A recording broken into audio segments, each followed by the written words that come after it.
आपने कभी सोचा है अगर आप बहुत ऊंचाई से किसी गहरी खाई में गिर जाए तो आपका क्या होगा? क्या कभी आप में से किसी ने भी अपनी मौत को धीरे धीरे आते हुए देखा है? क्या वजह थी कि एक लड़की 304 दिनों तक गुमशुदा रही और फिर मिली ऐसी हालत में कि यकीन करना मुश्किल हो जाए? बताएंगे पूरा मामला, बने रहिए वीडियो के अंत तक। दोस्तों, क्या होगा अगर आप एक दिन ट्रैकिंग पर निकले और अगले 300 दिनों तक वापस ही ना आए? ऐसा ही कुछ हुआ बेल्जियम के रहने वाली 28 वर्षीय नताशा के साथ। नताशा को ट्रैकिंग का बहुत शौक था और उसका परिवार भी उसके इस शौक में उसका साथ देता था। वह एक हाई ट्रैक्टर भी थी और उसे ऊंचे ऊंचे पहाड़ों को चढ़ना बेहद पसंद था। 2022 में नताशा ने पेरू के एक पहाड़ पर ट्रैकिंग का मन बनाया। इस जगह का नाम कोलका कैनियन था, जो दुनिया की सबसे खतरनाक जगह में से एक है।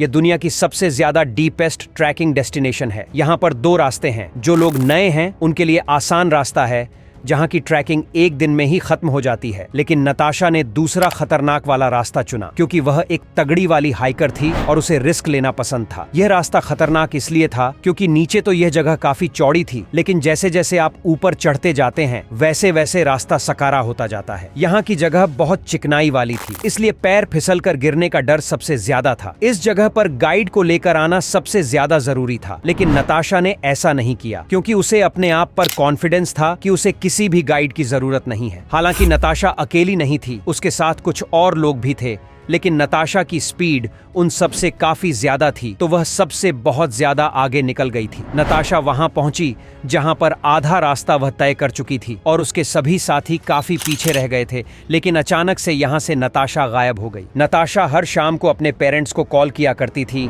और आज जब उसके पेरेंट्स के पास कॉल नहीं आया तो वो परेशान हो गए। उन्हें पता था कि आज नताशा बहुत ही खतरनाक जगह ट्रैकिंग करने वाली है, इसलिए उन्होंने उस जगह की अथॉरिटी और गार्ड से कांटेक्ट किया। इसके बाद हेलीकॉप्टर, पुलिस, ड्रोन और उसके सभी दोस्त नताशा को ढूंढने में लग गए। जब नताशा का कुछ भी पता नहीं चला तो अथॉरिटी ने सर्च अभियान बंद कर दिया। तभी अचानक 304 दिन बाद नताशा के पेरेंट्स के पास एक कॉल आता है जिसमें बताया जाता है कि उनकी बेटी के बारे में पता चल गया है। असल में नताशा ने जब आधा रास्ता तय कर लिया था जहां पर फ्लैग लगा हुआ था, वहां से नेक्स्ट डेस्टिनेशन पर जाने के लिए जब उसने चढ़ाई शुरू की तो उसका पैर फिसल गया और क्योंकि वह खाई बहुत गहरी थी, नताशा नीचे खाई में बहती हुई नदी में जाकर गिर गई। नदी का बहाव इतना तेज था कि वह अपने आप को बचा नहीं सकी और तेज बहाव की वजह से नदी में दो पत्थरों के बीच जाकर उसका सर फंस गया। नताशा की मौत हो चुकी थी और उसका कंकाल स्क्रीन पर दिखाए जा रहे फोटो की तरह